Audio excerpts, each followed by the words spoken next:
Welcome back to the Narwhog. This week, we're talking about CAS, a central part of our IB program. Creativity, action, service. And to do that, I'm going to have a little interview with Miss Tucker, who's in charge of our CAS program. Ba-dum-ba-dum, ba-dum-ba-dum, ba-dum-ba-dum, ba-dum-ba-dum, ba-dum. The Narwhog! So here we are in the Narwhog, and with us today we have Miss Tucker, who is here to talk to us about CAS, which is part of our IB requirement for an IB diploma. Yes. So, first of all, Ms. Tucker, would you mind telling us what CAS is and why we have it? Right. CAS stands for Creativity, Action, and Service. And if you were just going to summarize it, really it's the heart of the IB program. It's the emotional side and kind of that, and it kind of just puts in that whole well-rounded person. You're not just a brainiac, you care about others as well. That's neat. That's neat. I like the heart. Yes. All right.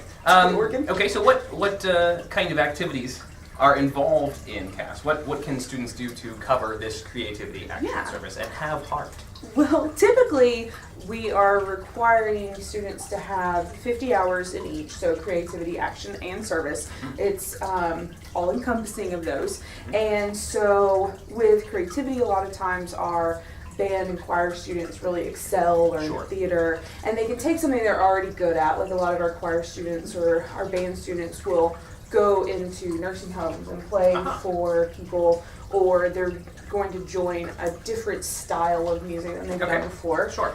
Action, I always enjoy it when my really non-athletic people start doing their action, because it could mean anything from they're going to start learning how to hike, or they're going to pick up a new sport like hockey in the middle of summer. So how does that go? Not well. Okay. But Street hockey. Yes, street hockey. Okay. And then service is what we typically think of as being community service based, soup kitchens and helping what we think of as underprivileged people. Okay.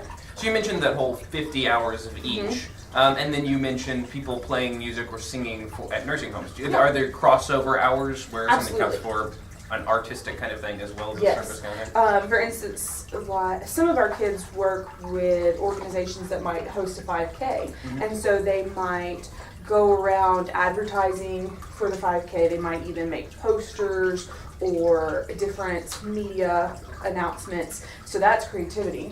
It's action if they actually participate in the race, and then service for helping this, nonprofit organization. Okay, I see. Other than the hours of activity, what else is involved in their assignment in their class? We have 8 learning outcomes that we hope for them to achieve over the course of 2 years. Some things they have to initiate on their own, so they have to start their own project. Other things they have to work collaboratively with others. They need to be aware of globalness, how their project may be. For instance, with a lot of our kids that do mission trips, so if they work on home building here versus what is home building like in another country, or what is poverty like here versus in Haiti or a part of the Caribbean. Very interesting, very interesting. And they do some reflection as well. Yes, right? absolutely. So for around every 10 hours, they have to reflect and what that actually meant to them. And we try to stress that it's not just a journal entry. You're not like, I did this and then I did this. It's more about, what did I learn? Did this go as I expected? Was it a failure? Because sometimes they do fail, and that's fine. That's an okay thing. Sure. You can still learn from that experience. Yeah, neat. What are some of the most interesting things that students have done? Some of the things that stood out to you?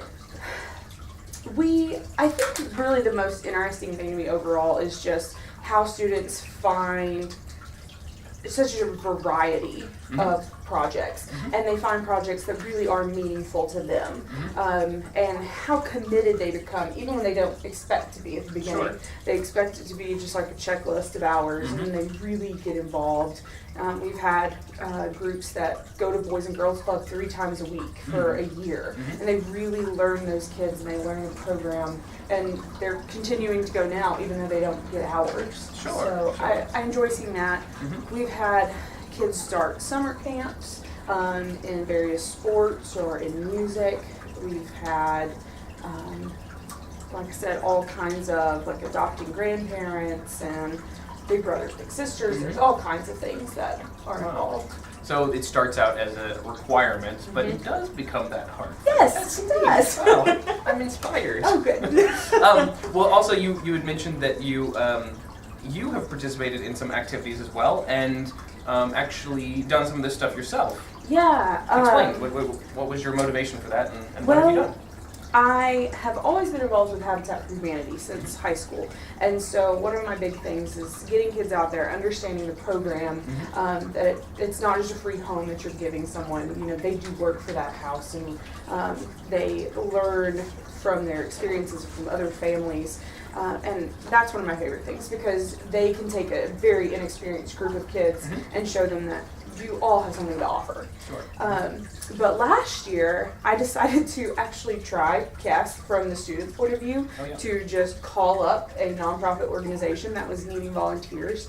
And I started working with a group called Feral Hollow Farms. They're in Readable, and they run a nonprofit organization for senior, often abused draft horses. So we rescue from kill auctions and kill barns, and give these horses a second chance. Wow, that's really unique. Yes, so we'll get some that have just been beaten and scarred up and don't trust anyone, and then over the course of even this year since I've been there, seeing these horses as they adapt to being around people again, and you see the trust starting to form with that animal. Wow, I'm sure that's been a very interesting experience. Yes, and I really tried to reflect on everything from the student's point of view, and it can be daunting and somewhat frustrating sometimes, and I really enjoy seeing it kind of from maybe this day I don't want to go,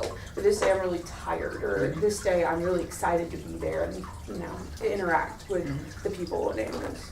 Oh, that's really, really neat. Wow, that's pretty cool. Well, thank you so much for sharing your experiences and for telling us more about CAS. Yeah. We're glad to have you on the Narwhog. Thank you. And thank you.